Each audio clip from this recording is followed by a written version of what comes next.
Hello बच्चों, मेरा नाम साक्षी गुप्ता है और आज आप मेरे साथ पढ़ेंगे व्याकरण की कक्षा 5 का पाठ 11।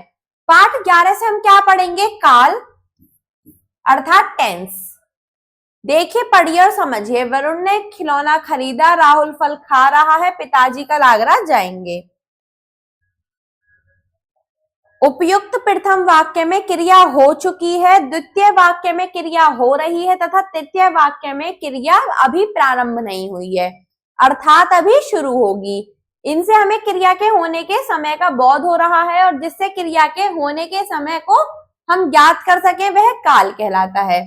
क्रिया के जिस रूप से उसके होने के समय का बोध हो उसे काल कहते हैं। काल के भेद। काल 3 प्रकार के होते हैं: भूतकाल, वर्तमान काल, भविष्य काल। भूतकाल क्या होता है? क्रिया के जिस रूप से कार्य के बीते हुए समय में होने की जानकारी मिलती है उसे भूतकाल कहते हैं। जैसे कनक नाच रही थी, यानी कि कनक पहले नाच रही थी, अब नहीं नाच रही है।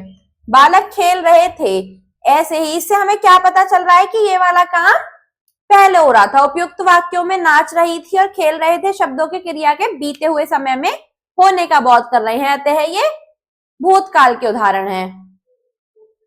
अगला है आपका वर्तमान काल।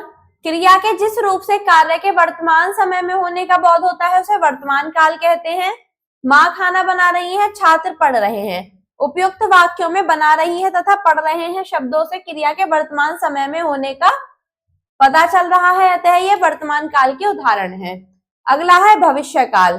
क्रिया के जिस रूप से कार्य के आने वाले समय में होने का बोध होता है उसे भविष्य काल कहते हैं। जैसे आज से मैं सच बोलूंगा, पिताजी दादाजी को पत्र लिखेंगे। उपयुक्त वाक्यों में बोलूंगा और लिखेंगे शब्दों से क्रिया के आने वाले समय में होने की जानकारी मिल रही है, अतः ये भविष्य काल के उदाहरण है।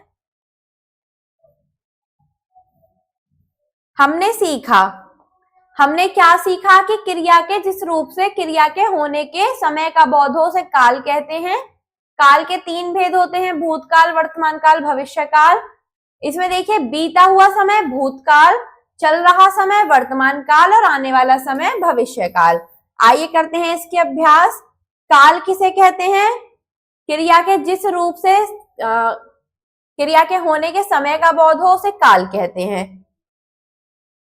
काल के कितने भेद होते हैं? काल के 3 भेद होते हैं: भूतकाल, वर्तमान काल, भविष्य काल।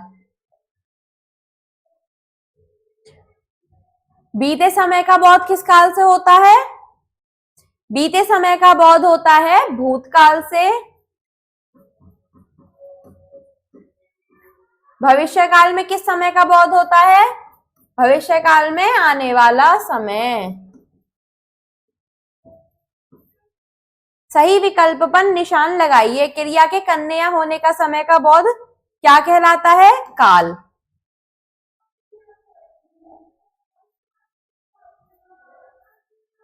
निम्नलिखित में काल का कौन सा भेद नहीं है? कालवाचक। नेहा गुड़िया से खेलेगी वाक्य किस काल का उदाहरण है? भविष्य काल का। निम्नलिखित में वर्तमान काल का उदाहरण कौन सा है? रमा पढ़ रही है। आइए चलते हैं प्रश्न 2 पर। निम्नलिखित वाक्यों को निर्देशानुसार परिवर्तित कीजिए। दादी माँ पूजा करेंगी, इसको हमें वर्तमान काल में, तो दादी माँ पूजा कर रही हैं। अगला वाक्य है आपका, रविवार को बैंक बंद होता है, भविष्य काल में। रविवार को बैंक बंद होगा।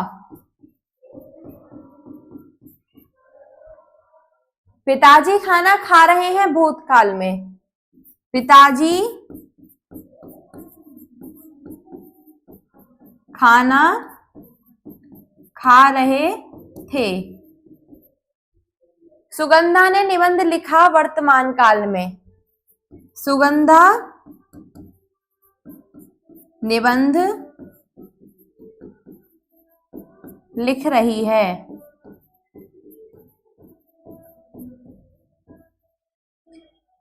नेताजी ने भाषण दिया, भविष्य काल में। नेताजी भाषण देंगे। आइए चलते हैं अगले प्रश्न पर। निम्नलिखित वाक्यों में से क्रियापद छांटकर उसका भेद लिखिए। उपवन सुंदर फूलों से सजा है, तो सजा है। भेद सकर्मक। हम कल दिल्ली जाएंगे, जाएंगे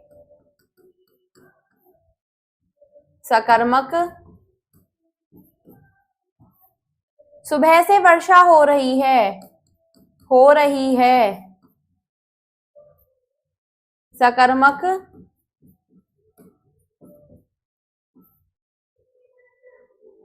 बनाया सकर्मक। सो गया अकर्मक। अब करने की बारी। निम्नलिखित वाक्यांशों का उचित क्रिया से मिलान कीजिए।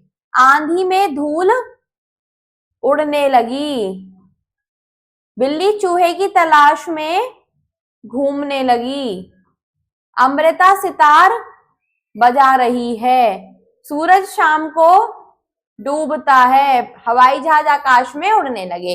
इस प्रकार आप इस अभ्यास को अपनी अभ्यास पुस्तिका में पूरा कर लेंगे। धन्यवाद।